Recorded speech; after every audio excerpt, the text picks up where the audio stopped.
Hello everyone, কেমন আছো সবাই? আশা করি ভালো আছো। আমিও খুব ভালো আছি। তো বেশ কয়েকদিন আগে সকাল সকাল স্নান টান করে আমি আর বোন রেডি হয়ে বেরিয়ে পড়েছিলাম, কারণ আজ মা আমাদেরকে শপিং করাতে নিয়ে যাবে বলেছিল।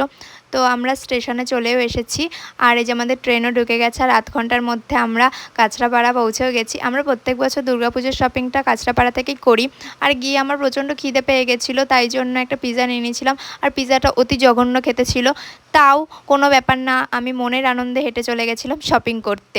কারণ শপিং করতে আসলে তো সবারই মুড ঠিকই থাকে। তারপর এই খুব একটা ভালোভাবে শপিং করতে পারিনি, কারণ সেইভাবে আমার কোনো কিছুই পছন্দ হয়নি।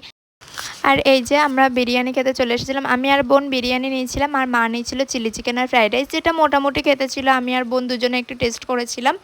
আর তারপর ওখান থেকে বেরিয়ে স্টেশনে চলে এসে আমি খেয়ে নিয়েছিলাম কোল্ড ড্রিঙ্কস। আর যেটাকে আমার এত ঠান্ডা লেগে গেছিলো, তার জন্য ব্লগটা দিতে আমার একটু লেট হলো, কারণ আমি ভয়েস ওভার দিতে পারছিলাম না। তারপরে আমরা ট্রেন ধরে আবার চাকদায় চলে আসলাম। আর সেদিনকে চাকদাতে না ফ্যাশন আপ উদ্বোধন হয়েছিল, তো ওখানে চলে গিয়েছিলাম। আর ওখান থেকে আমি সেরকমভাবে কিছু নিইনি, মা আর বোন নিয়েছিল। তো তারপর বিল টিল করে ওখান থেকে বেরিয়ে গেছিলাম, আর ওখানে সেদিনকে আইসক্রিম খাওয়াচ্ছিল। তো তারপর আমরা বাড়ির দিকে রওনা দিলাম। তো কেমন লাগলো আজকের ভিডিওটা জানিও, টাটা।